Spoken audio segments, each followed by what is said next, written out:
Bismillahirrahmanirrahim. Rabbi şrah li sadri və yəssir li əmri və hlul uqdətən min lisani yefqahu qavli. Uca Allahın əzəmətli peyğəmbərinə salam olsun və onun əhli beytinə salam olsun. Salamlayıram dəyərli Mirac Media TV izləyicilərini. Dəyərli izləyicilər, bugünkü mövzumuz yaradılışın iki başlanğıcı haqqındadır. Yəni qadın və kişi başlanğıcı və onların vəzifələri haqqındadır. Qurana əsasən hər şey ol kəlməsindən başladı. Ol məhəbbətin əmr formasına düşmüş şəklidir. Yəni Allah Taala sevdiyinə görə yaratdı və sevdiyinə görə yaranmağa əmr etdi. Yaradılışda biri kişi, digəri isə qadın başlanğıcıdır. Kişi formanı tərənnüm edir, təmsil edir, qadın isə məzmunu. Ona görə də kişi sayağı davranış adətən açıq mətnlə, qayda və qanunla ifadə olunur. Qadın sayağı davranış isə üstü örtülü, kinayəli şəkildə və mehribanlıqla ifadə olunur. Həyatda harmoniya bu iki varlığın vəhdətindən əmələ gəlir. Əgər bunlardan biri olmasa, həqiqətən həyatın ritmi pozular və balansı itər. İnsan ata ilə anadan dünyaya gəlir və eyni zamanda bu ikisinin tərbiyəsi ilə formalaşır.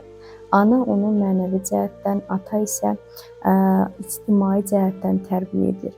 Biri sevgini, yəni ana sevgini öyrədir, ata isə sevgini doğru formada, düzgün formada ifadə etməyi öyrədir. Ər və arvad bir-birini tamamlayır və dolğunlaşdırır. İnsan Allahdan başlayaraq digər insanlarla münasibət qurmağa çalışır və həyat elə bu münasibətlərlə məna qazanır. Bütün ictimai münasibətlərin kökündə məhz qadın və kişi münasibəti dayanır və kişi və qadın eyni varlığın iki ziddiyyətli təmsilçisidir. Buna görə də Qurani-Kərim qadın və kişi yaradılışını Allahın qüdrət nişanələrindən biri sayır.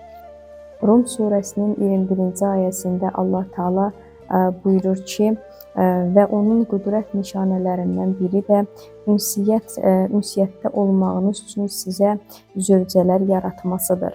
Sizin aranızda məhəbbət və mərhəmət yaratdı. Həqiqətən bunda nemət barədə düşünənlər üçün böyük ibrətlər vardır. Çox uzaq məsafədə yaşayan iki gəncin birləşib ailə qurub birlikdə yaşaması ayədəki bu qüdrət nişanələrini bir daha xatırladır.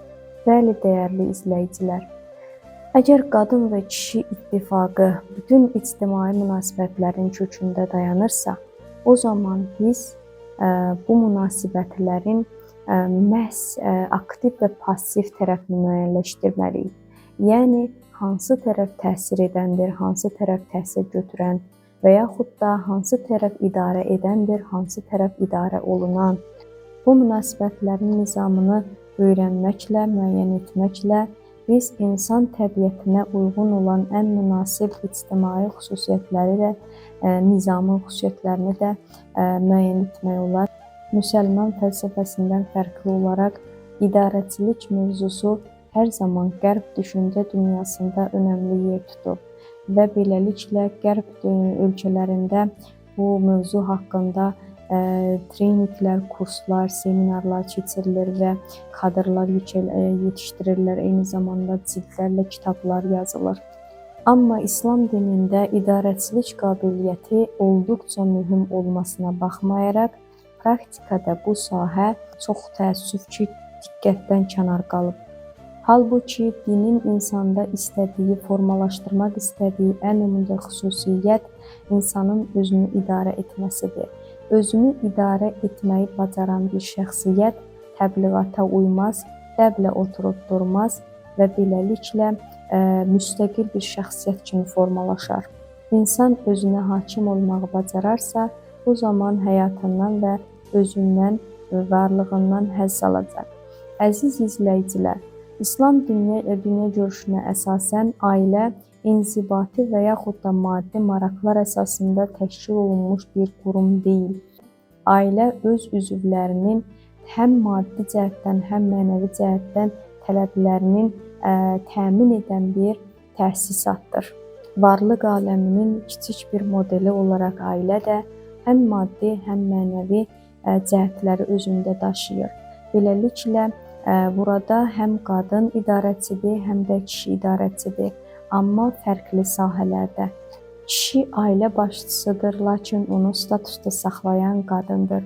Ailə bu baxışa əsasən qurulmalıdır. Zahirən kişi qüdrətli görsənir, qalın səsi və bədəni cüssəli və fiziki baxımından daha dözümlü olsa da, lakin burada qadın ruhi güc baxımından kişini üstələyir. Qadın kişidən daha çox mənəvi mövzulara, batini məsələlərə diqqət yetirir. Uşağın dünyaya baxdığı pəncərə anadır. Qadında bu bacarıq olduğuna görə məhz həmin bu məsuliyyət də qadının üzərinə düşür. İnsanın ətraf aləmlə münasibəti ananın sayəsində formalaşır və buna görə də qadın kişidən daha çox ailəyə rasional qiymət verməyi və daha uzun müddətli münasibətlərə hesablanmış addım atmağı bacarır.